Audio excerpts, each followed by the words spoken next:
Assalamualaikum warahmatullahi wabarakatuh. Halo semuanya, selamat datang di studio SMK Miftahul Ulum TV.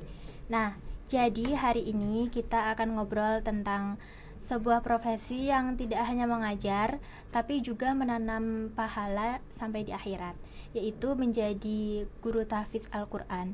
Bersama saya hari ini Nurul Zakia dan sudah hadir narasumber luar biasa kita yaitu Mbak Milati. Beliau adalah seorang guru tahfidz, juga pembimbing anak-anak penghafal Al-Quran. Kita akan dengar langsung kisah perjuangan dan makna di balik peran mulia ini. Selamat datang Mbak Milati. Oke, selamat datang. Gimana kabarnya? Alhamdulillah, baik banget. Gimana dengan Mbaknya? Alhamdulillah baik. Tadi perjalanannya ke sini gimana, Mbak? Masya Allah, sangat panas sekali dengan terik mataharinya yang luar biasa. Makasih Mbak ya, tapi udah luangin waktu buat datang ke sini ya. Ya, sama-sama. Saya boleh tanya-tanya nggak nih tentang, kan katanya Mbak ini pernah jadi guru tahfidz ya? Oh iya, benar. Pernah jadi guru tahfidz. Berarti itu dong, hafal Quran dong. Ya, bismillah aja deh. Oke. Nah, aku mau nanya nih, kapan pertama kali Mbak tuh jatuh cinta sama Al-Quran dan mulai menghafal? Mungkin dari kecil sudah ditanamkan baca Quran, dari jilid 1 ke 1 sudah mulai membaca Al-Quran. Mulai dewasa biasa akhirnya cinta juga sama Al-Quran itu, mulai menghafal dari kecil juga. Yang buat Mbak itu yakin buat mengajar jadi guru terus hafalan itu gimana? Sebelumnya tuh belum yakin ya Mbak ya, karena ada orang tua yang saling membantu kita, meyakinkan kita kalau kita juga harus bisa tetap jadi cita-cita kita. Misal nih Kak, cita-cita kita ini ketika orang tua kita sudah merestui, insya Allah kita bisa jadi itu dengan dukungan orang tua, doa orang tua, dan semangat kita juga sih. Oke. Tantangan selama mengajar ada gak Mbak? Masya Allah tantangannya, Masya Allah banget. Namanya ngajar ya, kadang itu ada yang murid agak nakal, pintar juga, ada yang ceriwis, ada yang sulit paham gitu, ada yang sulit paham. Perasaannya ketika melihat murid berhasil gitu? Masya Allah, terharu banget. Bangga ya pasti? Iya, Masya Allah banget, bangga banget Mbak. Pernah nggak ada murid yang justru menginspirasi Mbak gitu? Ada. Dia kan belum bisa baca Quran ya Mbak ya. Yeah. Dia modelnya ditalaki, dengerin ayat Al-Quran, itu bisa dengan sendirinya diulang-ulang beberapa kali sambil ditalaki ya Mbak ya. Itu padahal belum bisa baca Al-Quran sama sekali. Pakainya metode talaki, satu persatu talaki. Oh oke. Nah, itu kan pasti sebelum jadi guru pasti kan pernah ada cita-cita yang lain gitu, ada gak Mbak? Dulu tuh cita-citanya cuma jadi guru aja ya, nggak pengen jadi penghafal Quran atau yang lain. Tapi Masya Allah qadarullah sekarang bisa dua-duanya, bisa penghafal Quran, bisa jadi guru tahfidz juga, Masya Allah. Alhamdulillah, makasih ya. Oke. Ada nggak guru tahfidz atau tokoh yang sangat mempengaruhi di perjalanan Mbak? Ada, terutama itu guru. Itu guru Masya Allah, guru di pondok, di sini sama di sana sama aja ya Mbak ya. Namanya juga guru, dengan barokah beliau, dukungan beliau, Masya kita sudah bisa berdiri di sini. Pesan buat para penghafal Al-Quran nih biar mereka tuh ngerasa percaya diri gitu, ada nggak Mbak? Kita tuh harus yakin, terutama yakin, insya Allah kita yakin semuanya akan dimudahkan Mbak. Kita pertama harus yakin dulu kalau kita bisa, walaupun sedikit-sedikit gitu. Iya nggak apa-apa, sedikit-sedikit, yang penting kita yakin, sedikit-sedikit, sedikit demi sedikit insya Allah kita bakal jadi juga itu cita-citanya. Pernah nggak Mbak itu merasa ada di fase dimana jenuh, bosen gitu dalam menghafal Al-Quran dan gimana cara mengatasinya? Namanya juga orang ya Mbak ya, manusiawi itu kadang bosan, kadang malas, kadang ada juga itu yang bikin kita malas ngapa-ngapain, bikin kita down. Mungkin kita ya gimana caranya kita sudah bisa. Kita bisa memulai hafalan satu-satu. Meskipun kita sudah bosan ya, tapi tujuan kita kembali lagi ke tujuan kita yang awal. Tujuan kita awal yaitu menghafal Al-Quran, kita harus menghafalkan satu persatu, nggak boleh bosan. Kalau dari Mbaknya gimana biar cara kita tuh konsisten dalam menghafal Al-Quran? Kita janji pada diri sendiri dulu, Mbak. Kita harus bisa janji. Misal nih, Mbak, kita belum ngaji, tapi kita harus ngaji. Walaupun sesibuk apapun gitu ya. Ya, sibuk apapun kita harus ngaji. Kita luangkan waktu untuk mengaji, untuk murojaah, untuk belajar juga ya. Karena namanya manusia juga butuh belajar juga, butuh ngaji, sholat. Cara Mbak membagi waktu antara mengajar, murojaah itu gimana? Kalau pagi ya, pagi kegiatan sholat, itu kita ngajar istirahat, sampai malam kita ngaji murojaah sambil belajar. Paginya itu kan ya di sekolah, namanya sekolah ya, di sekolah juga kita murojaah sama anak-anak, ngaji sama anak-anak juga. Sampai rumah kita istirahat, habis itu kita kembali lagi ke malam juga murojaah lagi, langsung murojaah belajar juga. Motivasi terbesar nih Mbak Milati dalam memilih profesi sebagai guru tahfidz? Motivasinya namanya guru ya Mbak ya, Masya Allah banget.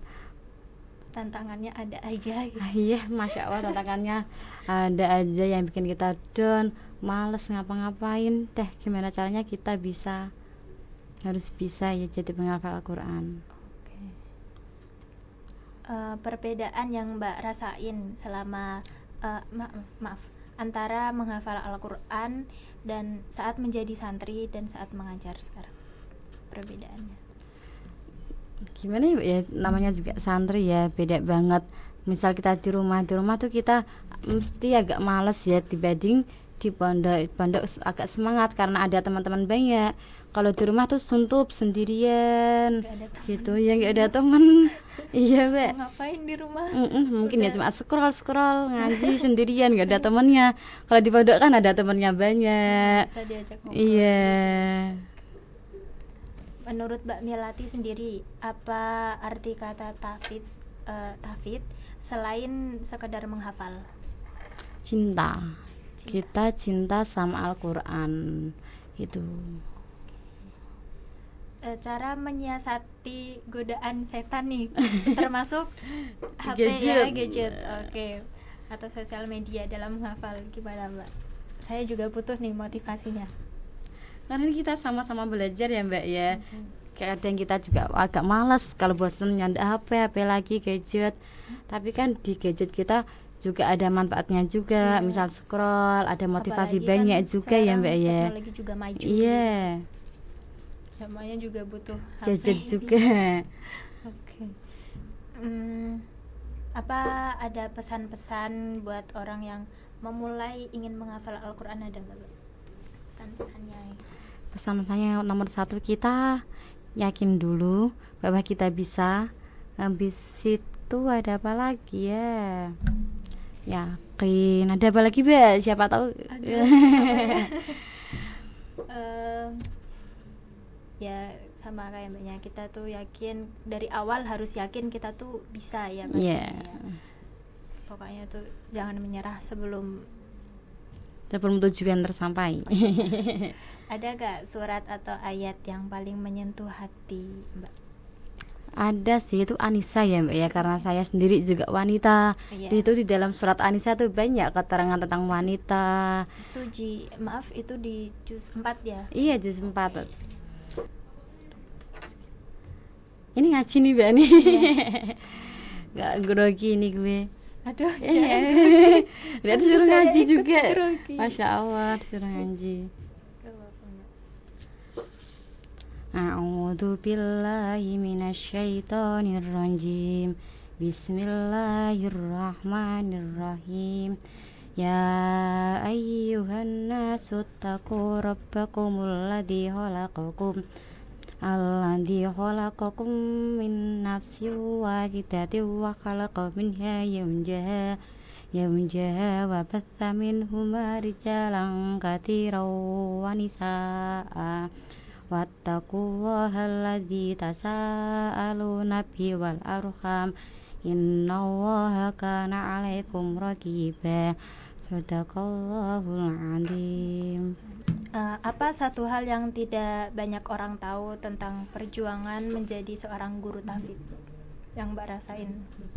Yang belum orang banyak tahu itu Masya Allah, mungkin ya namanya orang juga pernah ya nama guru tahfidz. Mungkin kebanyakan pernah semuanya itu sabar nomor satu, ngadepin anak-anak yang sulit hafalan, sulit baca Al-Quran. Karakternya kan beda-beda ya pastinya. Ada yang nakal juga, ada yang ngikutin manut sama gurunya. Yang pertama harus sabar itu sih. Ya kita sabar, Masya Allah. Banyakin aja sabarnya. Istighfar dulu. Oke. Berarti tadi pertama kali ngafal dari pertama kali ngafal dari kecil atau dari udah agak besar ya Mbak ya. Masih kecil masih baca tulis Al-Quran, masih ngikutin main sama sini, belum ada keinginan untuk hafal Al-Quran. Itu sudah agak besar, umur puluhan tahun atau belasan tahun kita disuruh orang tua kita, insya Allah kita ya itu aja ya, namanya restu orang tua, insya Allah kita bakal ridho, orang tua kita ridho, kita bakal enak seterusnya. Ini kalau boleh tahu Mbaknya mondok ya? Ya, alhamdulillah sekarang masih mondok. Oke. Udah berapa tahun atau mondok? Masya Allah dari berapa tahun? Ada lama Mbak.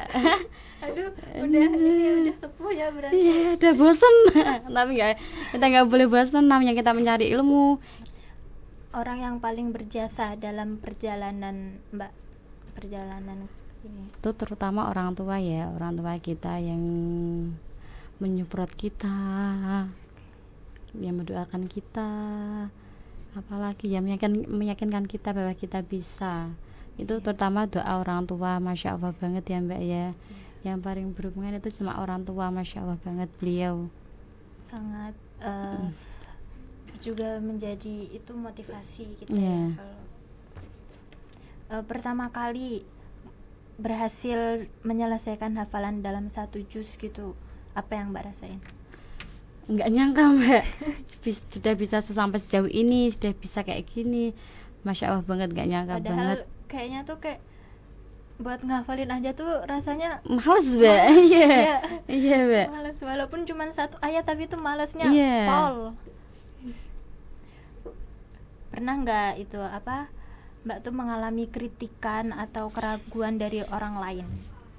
Kalau namanya juga manusia ya, bareng sama orang-orang mesti itu terutama ada konflik juga, ada bentrok sama orang-orang, ada kritikan.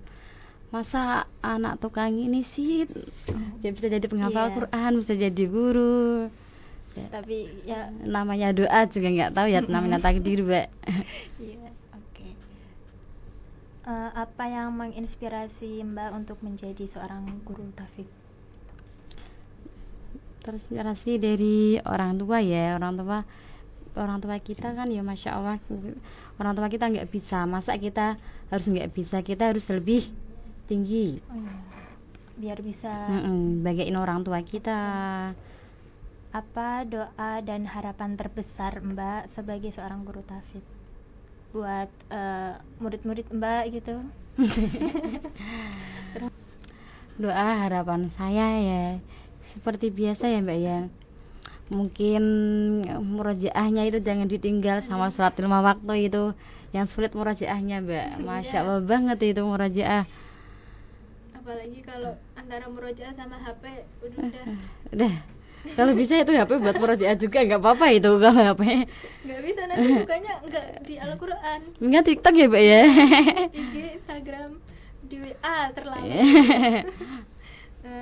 Momen paling membahagiakan selama mengajar ada nggak Mbak? Momen paling membahagiakan ketika murid-murid kita sudah tasmi juz berapa gitu kan, biasanya di sekolah itu ada kenaikan juz ya, bangganya di situ ketika murid kita sudah duduk satu kali dudukan satu juz. Itu buat kita bangga selama ini ya Mbak ya, kita udah dari awal sampai akhir sudah berhasil menghafalkan satu juz, itu Masya Allah banget. namanya masih anak ya mbak ya, masih SD juga sudah hafal beberapa juz.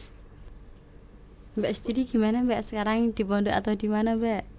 Oh saya kok malah balik nanya ya? Nggak apa-apa. Kita sharing-sharing dulu. Saya di pondok mbak. Ngapain mbak di pondok? Ngapain ya? Ya kalau di rumah itu apa nanti dimarah-marahin terus ya, jadi saya mondok sambil sekolah juga gitu. Berat nggak mbak?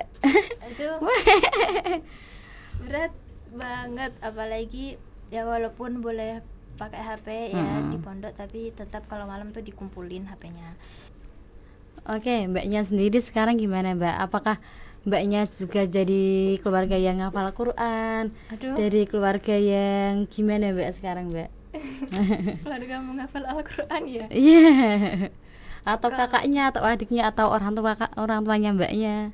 Kalau saya sendiri masih belum tahu ya nanti kedepannya gimana, tapi ada kakak saya, alhamdulillah kemarin udah khatam 30 juz. Masya Allah, ya mbaknya sekarang nyusul gantian mbak, nyusul mbaknya. Susul nanti secepatnya, insya Allah ya, insya Allah. Saya juga mau minta doa dari kakak, semoga saya juga bisa hafal 30 juz. Oke. Minta doanya juga mbak ya. Oke, insya Allah kita sama-sama berdoa. Oke deh, sekarang saya ganti tanya mbaknya boleh? Oh, mbak. Mbaknya gimana mbak, namanya di pondok ya kita kan kadang bentrok sama orang, sama teman kita, itu bagaimana tanggapan mbaknya, kita gimana cari solusinya? Namanya apa kan di pondok iya, sama ikut di bersama-sama sekolah, ya mbak ya. mau gimana pun walaupun ada masalah sama orang harus bisa kita tetap bersosialisasi aja. Oke, bersosialisasi. Mau orang jelek-jelekin ya udah nggak apa-apa. Bodo amat ya mbak ya. Terserah, nggak tahu kita kayak gimana, cuman ngomong aja kan, ya udah nggak apa-apa. Oke, apakah mbaknya sudah mulai menghafal Al-Quran, misal dari juz 30 atau dari juz 1, apakah sudah mulai dari awal?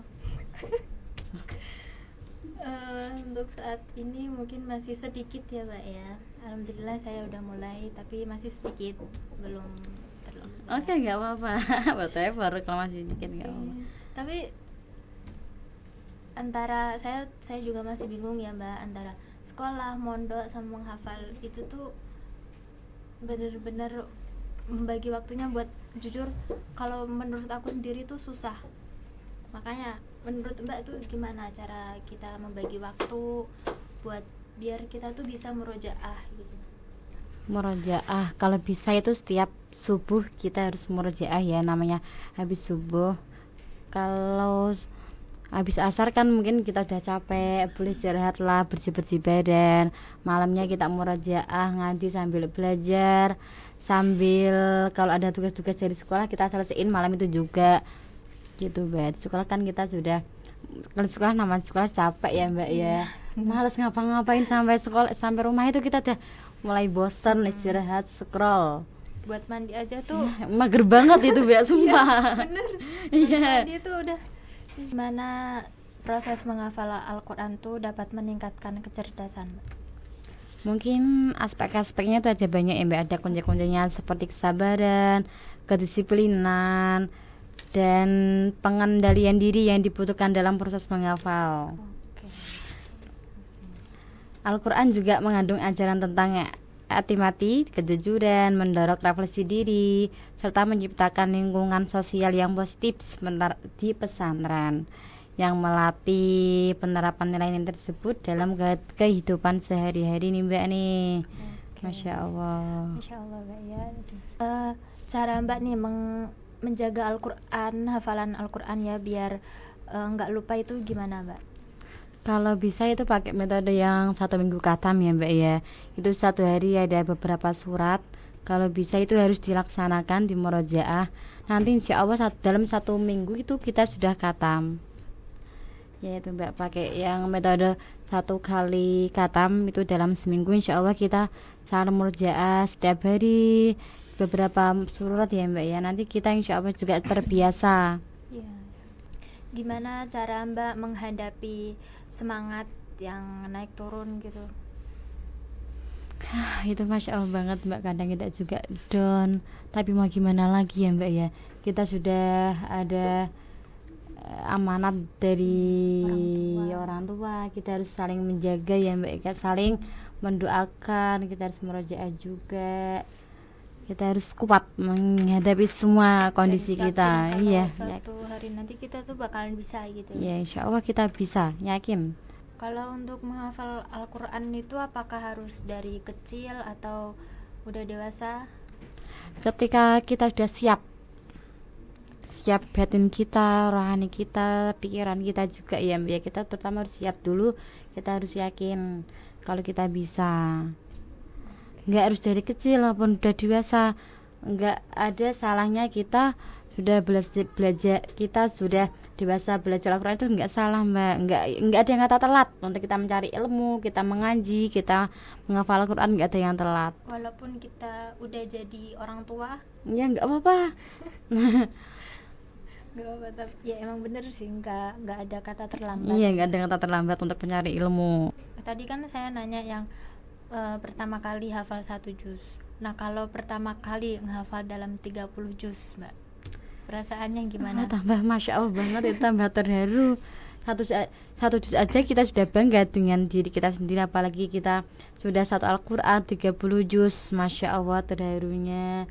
Kita bangga juga ya sama diri sendiri, sama bangga juga sama orang tua kita yang sudah mendoakan kita dari awal, dari start kita sudah menyupport.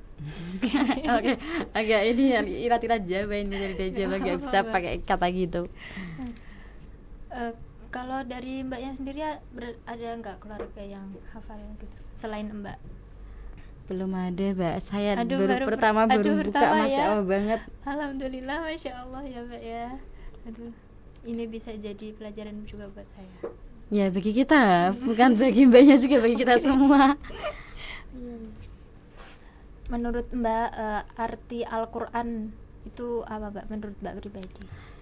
Arti Al-Quran itu sebuah mukjizat dari Allah. Itu kan dari mukjizat yang diturunkan oleh Nabi Muhammad untuk kita belajar. Kita belajar itu semua insya Allah ada di Al-Quran semua. Al-Quran itu bisa jadi obat penenang hati kita ketika lagi sedih ataupun yang lain-lain. Itu obat yang manjur banget. Iya Masya Allah, obat dari segala obat Al-Quran. Gimana proses Mbak dalam menghafal, dalam membaca dan memahami Al-Quran itu? Prosesnya itu dari kecil ya Mbak ya. Kita sudah belajar alif ba ta, dari bacaan bu'a, iqra dan lain-lain, sama juga. Kita sudah mulai belajar menyusun abata dan ada sambung-sambung lagi. Habis itu kita mulai hafalan dari surat-surat pendek, bacaan kita sholat sehari-hari, bacaan kita kegiatan hari-hari. Dari kecil kita sudah harus bisa menghafalkan itu. Ketika nih Mbak nih ada doa mau makan, kita harus sudah hafal ketika masih kecil, biar terbiasa. Kita kalau udah besar, dari kecil kita harus sudah bisa pakai baca dulu ketika mau kegiatan. Walaupun Bismillahirrahmanirrahim iya, itu juga apa-apa. harus hafal ya. Iya. Itu juga harus hafal. Masya Allah banget, Bismillah. Menurut Mbak, apa perbedaan antara membaca dan menghayati Al-Quran? Kalau membaca kan kita cuma sekedar membaca. Kalau apa lagi? Menghayati. Oh, menghayati ya Mbak ya. Iya. Kalau menghayati, merenungi ya. Ya kita kalau menghayati kita kan sudah pastinya sudah tahu ini artinya apa. Kita bisa menghayati, sudah tahu panjang lebarnya isinya Al-Quran seperti apa. Jadi bukan sekedar hanya membaca, menghafal dan membaca aja, harus bisa memahami isi-isinya gitu. Iya, harus kita menghayati juga apa isi artinya, apa isi dalam Al-Quran itu, istilah-istilah yang lain. Perasaan Mbak setiap baca Al-Quran gimana? Tenang atau? Tenang banget Mbak. Misal kita lagi banyak masalah ya, kita buka Al-Quran, Habis itu kita udah mulai lega, udah mulai tenang, udah semua pikiran kita sudah Plong. mulai agak plong gitu, Mbak. Ya emang Al-Quran tuh manjur dari segala obat ya. Iya, Mbak. Bener banget. Kalau menurut Mbak nih, Mbak tuh lebih suka membaca dalam suara keras, pelan, atau di dalam hati gitu? Dari suara keras, dari suara kecil nggak dari dalam hati. Kalau dalam hati itu kita mulai keganggu oleh pikiran kita, habis itu kita lupa sampai mana. Lebih enakan ada suaranya, Mbak, biar kita nggak ngantuk juga ya kalau baca Iya. Al-Quran. Kalau dalam hati kan kita ngantuk juga. Benar. Kita baca sambil ada suara. Kalau jenuh kita boleh pakai murotal. Yang ini kita juga bisa menirukan ya, Mbak, Iya. ya. Kita sambil murojaah di situ. Oke, dan dalam proses menghafal kita juga butuh partner ya. Iya. Itu juga penting ya, partner itu biar ada yang kasih kita tuh semangat juga gitu ya. Iya. Walaupun dia sendiri juga kadang merasa ini bosen gitu. Iya, kita harus cuma partner juga, Saling melengkapi. bener banget. Ada nggak ini surat yang paling sering Mbak baca atau inget gitu? Dari surat enggak Al-Baqarah ya, Mbak, ya, sering dibaca, sering kita murojaah. Selain Al-Baqarah ada juga surat Al-Mulk. Itu kalau bisa ke setiap malam kita baca, insya Allah kita bisa tenang. Seberapa sering nih Mbak membaca Al-Quran dalam sehari? Dalam sehari itu kurang lebihnya ada 6 juz, Mbak, 5 sampai 6 juz setiap hari. Nanti seminggu kita sudah khatam, insya Allah. Kalau kita istiqomah satu hari 6 juz, insya Allah dalam seminggu kita sudah mulai khatam ya, Mbak, ya, dalam satu kali khataman dalam seminggu. Kita sambung ayat, Mbak, boleh nggak? Bisa, Mbak? Apa ya sama ayat? Jangan yang gitu.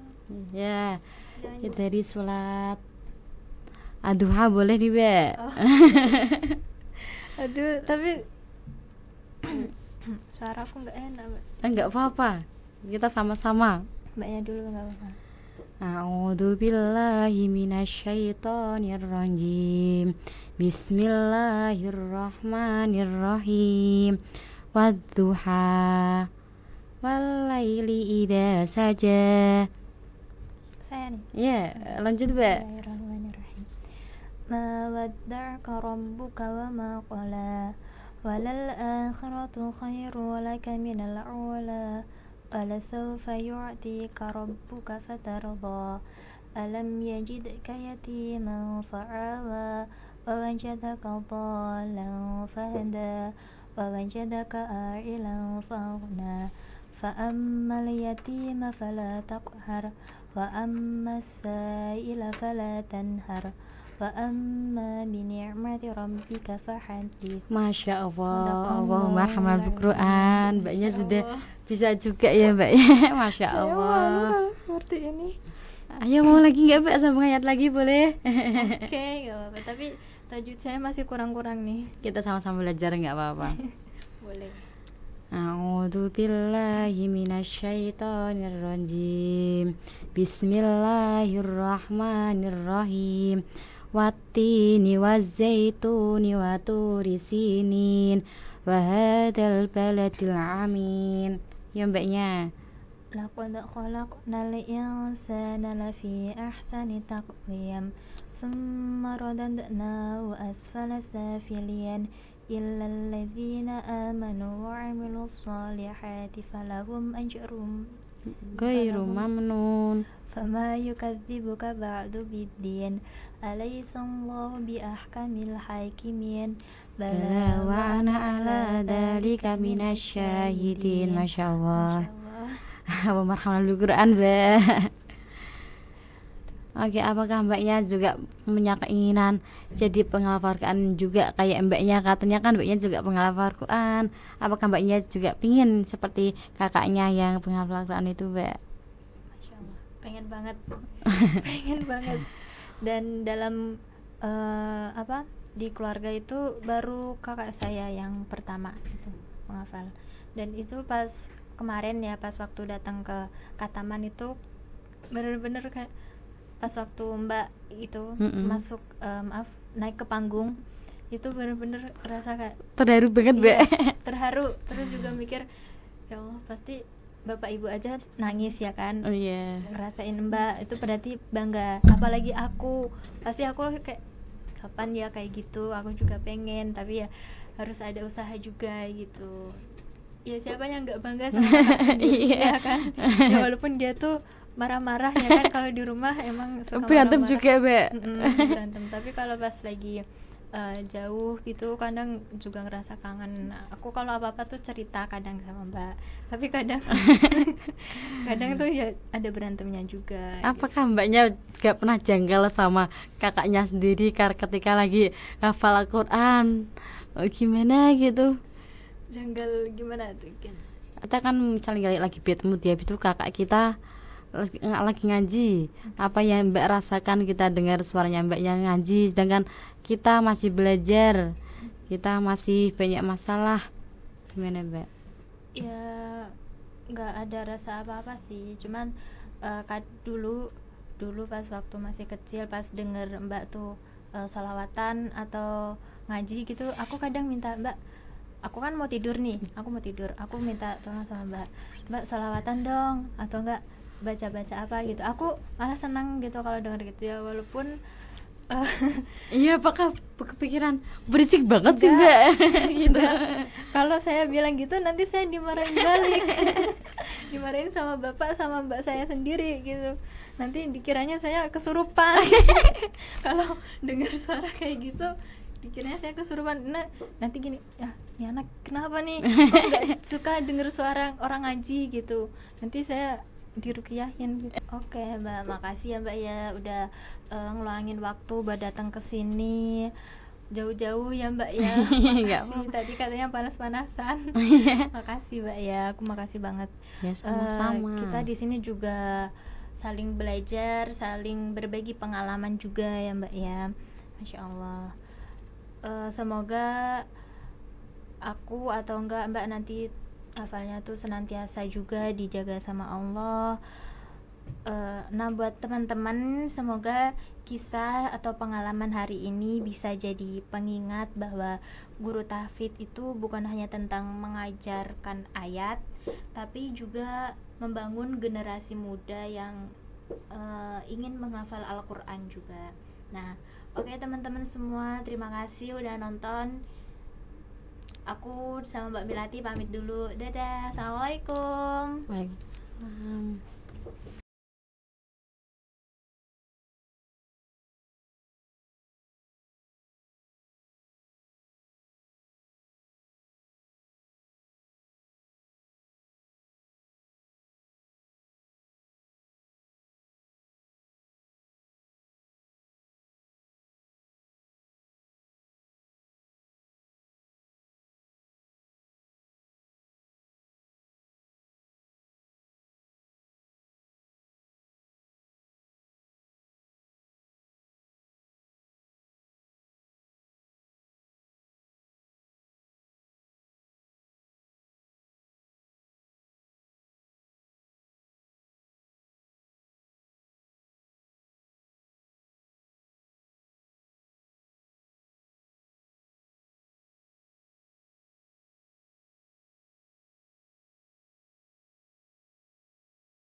di keluarga itu baru kakak saya yang pertama itu menghafal. Dan itu pas kemarin ya, pas waktu datang ke Kataman itu bener-bener kayak pas waktu Mbak itu masuk naik ke panggung, itu bener-bener rasa kayak terharu banget Mbak. Terharu, terus juga mikir ya Allah pasti bapak ibu aja nangis ya kan. Oh iya. Ngerasain Mbak itu berarti bangga, apalagi aku, pasti aku kayak kapan ya kayak gitu, aku juga pengen, tapi ya harus ada usaha juga gitu. Ya siapa yang nggak bangga sama kakak sendiri ya kan. Ya walaupun dia tuh marah-marah ya kan, kalau di rumah emang suka berantem marah-marah juga Mbak. berantem, tapi kalau pas lagi jauh gitu kadang juga ngerasa kangen. Aku kalau apa-apa tuh cerita kadang sama Mbak, tapi kadang kadang tuh ya ada berantemnya juga. Apakah Mbaknya gak pernah janggal sama kakaknya sendiri ketika lagi hafal Al-Quran? Gimana gitu? Janggal gimana tuh kan? Raga gimana ya Mbak ya? Maaf, lagi kita kan misalnya lagi bad mood ya, itu kakak kita lagi ngaji, apa yang Mbak rasakan kita dengar suaranya Mbaknya ngaji, sedangkan kita masih belajar, kita masih banyak masalah, gimana Mbak? Ya nggak ada rasa apa-apa sih, cuman dulu pas waktu masih kecil, pas denger Mbak tuh sholawatan atau ngaji gitu, aku kadang minta Mbak, aku kan mau tidur nih, aku minta tolong sama Mbak sholawatan dong, atau enggak baca-baca apa gitu. Aku malah senang gitu kalau denger gitu ya, walaupun iya, apakah kepikiran berisik banget sih Mbak? Gitu. Kalau saya bilang gitu nanti saya dimarahin balik. Dimarahin sama bapak sama mbak saya sendiri gitu. Nanti dikiranya saya kesurupan. Kalau dengar suara kayak gitu dikiranya saya kesurupan. Nah, nanti gini, ya ini anak kenapa nih? Kok nggak suka denger suara orang ngaji gitu. Nanti saya dirukiyahin gitu. Gak apa-apa Mbak, dirukiyahin. Banyak setannya di sini beneran. Tanya kalau aku ada pertanyaan.